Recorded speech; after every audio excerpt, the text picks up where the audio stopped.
کہ میلاد النبی کی محفل میں رقص و سرود، گانا بجانا، ایسی حرکتیں کرنا جو اسلام کے خلاف ہیں۔ آپ کا خادم محمد قمر میں ائمہ حضرات سے اور علماء سے بھی اس بات کی درخواست کروں گا کہ اپنے نماز جمعہ کے خطبوں میں اور مختلف مجالس میں اس بات کو مکمل طور پر بیان کریں کہ میلاد النبی کی محفل میں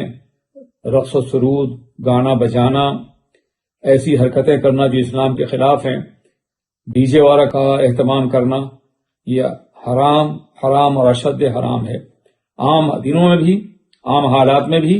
مگر میلاد النبی کے نام پر ایسا کرنا تو ایسا جرم ہے جو ناقابل معافی ہے۔ اس لیے براہ کرم تمام علماء سے میری درخواست ہے کہ وہ اپنی اپنی مسجدوں میں ابھی سے